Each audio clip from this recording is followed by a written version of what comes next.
নমস্কার, আমি শ্রেয়া। আপনারা এখন দেখছেন সংবাদ শিরোনাম। বিজেপির প্রাক্তন সাংসদ দিলীপ ঘোষ ইতিমধ্যেই নতুন জীবনে পা রাখতে চলেছেন।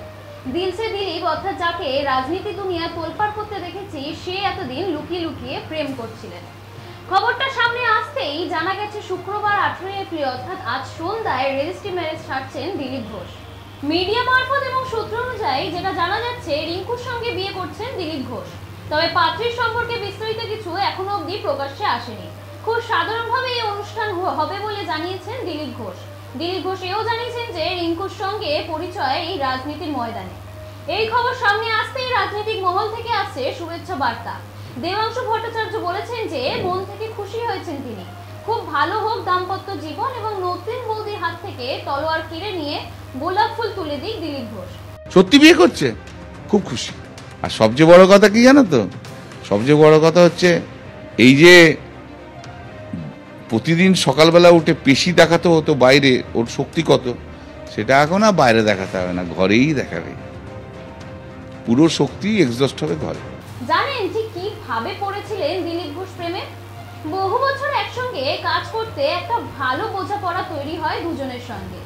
ধীরে ধীরে বন্ধুত্ব থেকে একটা নির্ভরতা জন্ম নেয় দুজনের মধ্যে। ব্যস্ত জীবনে রিঙ্কুর উপস্থিতি দিলীপ বাবুর মনে একটা প্রশান্তি এনে দিয়েছিল। যে উনি ওনার পরবর্তীকালে একটা সার্টেন এজের পরে পার্টি, পলিটিক্স, প্রফেশন, প্রতিবেশী কেউই থাকে না। হ্যাঁ, তখন তার ঘরের একজন খুব কাছের মানুষকে প্রয়োজন হয়।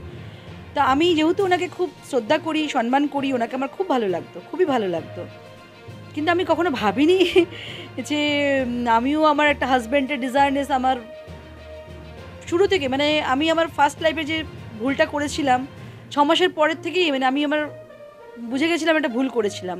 তো যাই হোক, তারপর থেকে আমার একটা প্রপার মানুষের প্রতি একটা আমার ডিজাইন, আর আমি ভীষণ ডিগনিফাইড, আমি ভীষণ চুজি, ভীষণ সিলেক্টিভ। তবে আসল কারণ হিসেবে জানিয়েছেন অন্য ব্যাপার। দিলীপ বাবুর মা দিলীপ বাবুকে বলেছিলেন যে আমি না থাকলে তোকে দেখবে কে। এই কথাতেই নড়ে চড়ে বসলেন দিলীপ ঘোষ। ঠিক যেমন ভাবা তেমন কাজ করে বসলেন এবং সারা জীবনের জন্য সিদ্ধান্ত নিলেন রিঙ্কুর সঙ্গে বিবাহ এবং দাম্পত্য জীবন কাটানোর।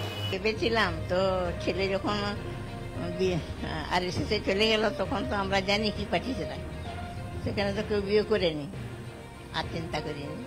জানেন কারা অতিথি হিসেবে তালিকায় রয়েছে? বিয়ের আনুষ্ঠানিক হবে কলকাতায়। খুব ঘরোয়া পরিসরে এই অনুষ্ঠান অনুষ্ঠিত হবে। বিজেপির কিছু ঘনিষ্ঠ নেতা ও দিলীপ ঘোষের পরিবারের পরিজনরাও অতিথি হিসেবে থাকবেন। রাজনৈতিক ব্যক্তিত্বের পাশাপাশি দিলীপ বাবুর কিছু পুরনো সহকর্মী ও বন্ধু বান্ধবরাও উপস্থিত থাকবে বলে জানা গেছে। মিডিয়া মারফত থেকে জানিয়েছেন দিলীপ ঘোষের এই বিয়ের যে সিদ্ধান্ত সেটা একান্ত ব্যক্তিগত। তিনি চান যেন সবার আশীর্বাদ ও শুভেচ্ছা পান এবং জীবনে এই যে নতুন অধ্যায় তিনি চালু করছেন সেখানে আনন্দ ও শান্তি নিয়ে যাতে এগিয়ে যেতে পারে। দিলীপ ঘোষের বিয়ে নিয়ে নেটিজনদের মধ্যে চলছে বিভিন্ন জল্পনা, বিভিন্ন তর্ক। বিপক্ষীয় রাজনৈতিক দল থেকে শুরু করে বিভিন্ন ব্যক্তিদের বিভিন্ন মতাদর্শ সরিয়ে রেখে দিলীপ ঘোষ বিয়ের পিঁড়িতে বসতে চলেছে আজ সন্ধ্যাবেলা। সংবাদ শিরোনামের পক্ষ থেকে আন্তরিক শুভেচ্ছা রইল দিলীপ ঘোষের নতুন জীবনযাত্রায়। আরো আপডেট পেতে চোখ রাখুন সংবাদ শিরোনামের পর্দায়। মানুষের পাশে, মানুষের সাথে আমরা আছি এই বাংলাতে। আপনারা দেখছেন সংবাদ শিরোনাম। দেখলেন তো অনেক কিছু, এবার দেখুন নতুন কিছু।